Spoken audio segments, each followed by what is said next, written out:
how do you start something that has impacted your life so greatly, correctly, flawlessly? It's not going to happen. It's not. We go for perfect, flawless. I'm learning that is not life. That's not God's way.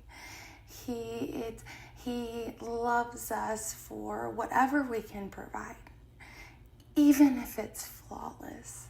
As long as you truly come with your heart, oh my gosh, that is what it's all about. I'm embracing this because for me, if it's not perfect, professional, put together, a systematic approach, there has to be a system, right? And if there's not a system, your girl gets lost. That might be the practitioner in me. I don't know. But what I'm saying is there's not a systematic way with this except through the Lord, through Christ. And I lost my relationship with Christ when I went to college. That is evident through some of my turmoil and times and maybe situations that I was in that may have been different if I had my whole heart open to God. But I was confused. There were things that happened in my earlier adolescence. So it was more of like 18, 19, 20, 21, 22, some of the most vulnerable times.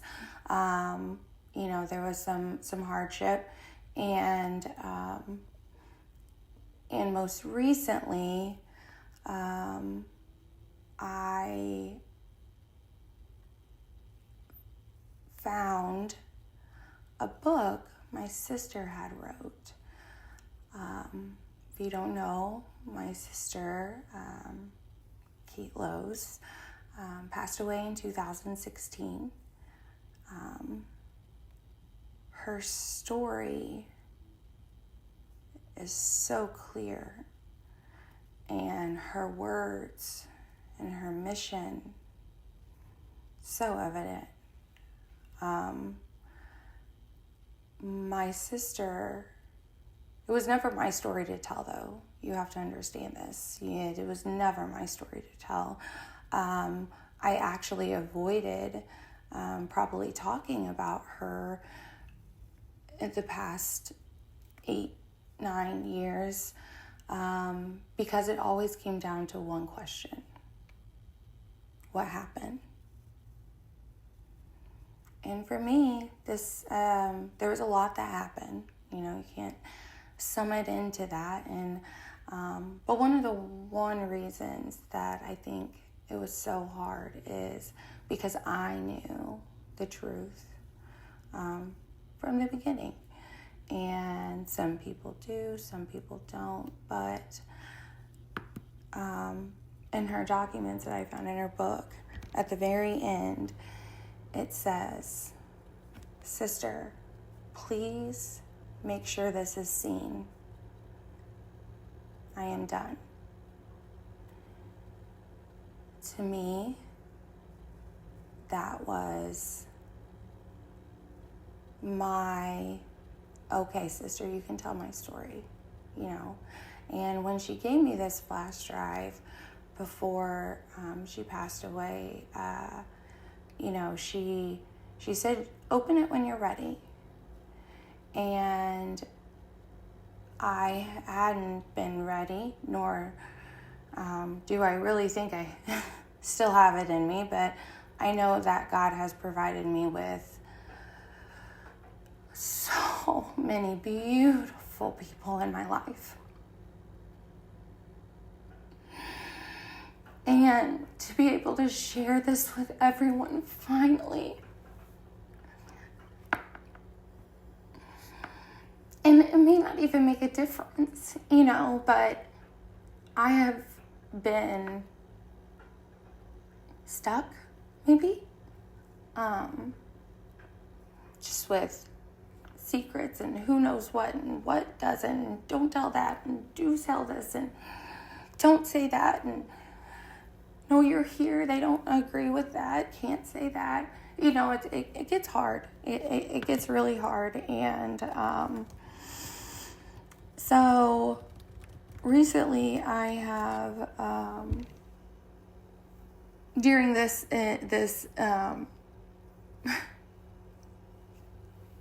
during this experience, I guess you'd say, or finding, which was only doable through God's guidance again, because I just had this feeling, just had that in your chest. It was burning. And the one place that since my sister had passed away, that always I felt comfort, and I never knew why. I thought it was just because I was treating athletes, and that's something that made me happy, was my time at Lincoln Land. When I was able to, just volunteer and provide them with guidance that maybe would have been beneficial to me, is what I was thinking. But now I'm seeing this burning turn, and it oh my gosh, and it fuels something so deep in me. It's so crazy. But I went on campus and talked to my boy Jonesy, because Jonesy and Lincoln Land coaches, all of them, like, there's something built over there, and that to me is a support system, and I definitely need that. They have always been. So that burning sensation was telling me to go there. I went there, talked to Jonesy, told me to go talk to in a class, because apparently now your girl has now experience in not only private but business, but corporate and private practice. So we got a little bit of experience. So now I'm talking about the business. And we're in cash base. So we have private experience, corporate, and cash base. So why not talk about that? It didn't lead to talking about that. I actually talked about what fires their determination, their power, like their passion, like to find an occupation to do that in itself is so rewarding. Why aren't we fueling our these young minds with this knowledge and this wonder, like the possibilities? Guys, I just don't think they know, like, how beautiful they are. And I've seen it for years. These kids are glorious. They're magnificent. I see so much. Oh my gosh, it's such a gift. I don't see an athlete for what they can do. I see an athlete for who they can be, what they can become, not just in their sport, but in life and in God's light. Like, it's all making so much sense. But to do this, to have this, has come at some cost. Because I cry, and it's good tears, it's happy tears, but I knew that if I was gonna do this, that I was gonna have to surround myself with being able to take a day to write, or take maybe a couple hours to breathe, and not have tears flooding down my face. But anyways, I have been writing and I would like to share. So, my sister's book that I found, well, I kind of put it into a book. It was a lot of documents that she had wrote before she passed away. And for anyone who has lost, how precious even seeing handwriting is. How precious looking at photos that have been covered. Boxes of sentimental things that brought back so many memories pulled out. It's a lot of growth and it's a lot of growing and it's hard. But God is good, and I see there is a way that I can raise my family in that way, in this light, still be able to be a physical therapist, just maybe not in a way most people see. Maybe it's something new. I don't know. It's not in the clinic. I know that. I know it's something that can still allow me to heal, support my family, and screen and continue my mission, which is just to use movement as medicine as much as you can, and to have a hope and have a place that you can heal and feel comfortable however you are. And I don't have all the answers, but I do have a way of looking at things. God's given me a gift and I can't understand it, but I just go with it, and it's not perfect by any means. But I'm realizing I've always said I'm perfectly imperfect. I always have been. That's my motto. Motto, life, you love the life you live, guys, and live the life you love. Bob Marley was a very smart man. I don't know if you have read his lyrics, but you listen to My Cup, listen to, No Woman, No Cry, Redemption Song, all just, it is truly a different way of thinking for me, and I'm just sharing.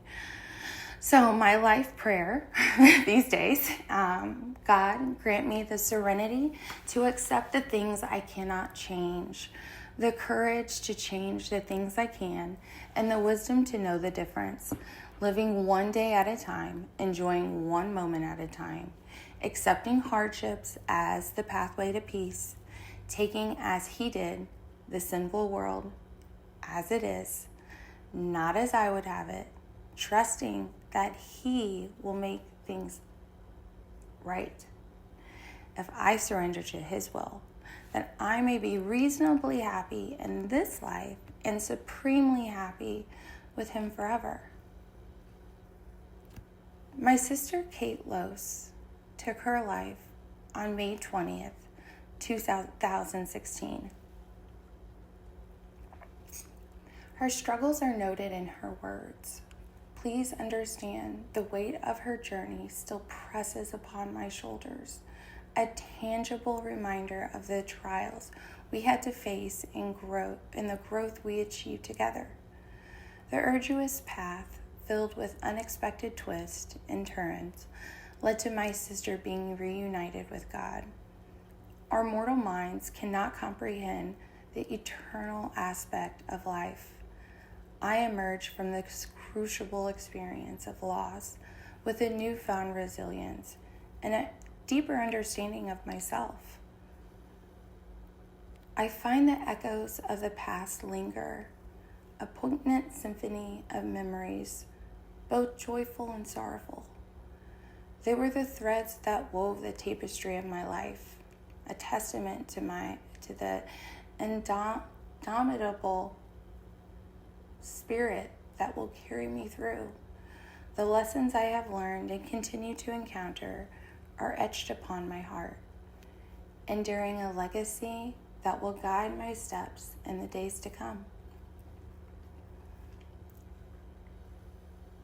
Chapter 1, A Los Girl's Life, The Foundation.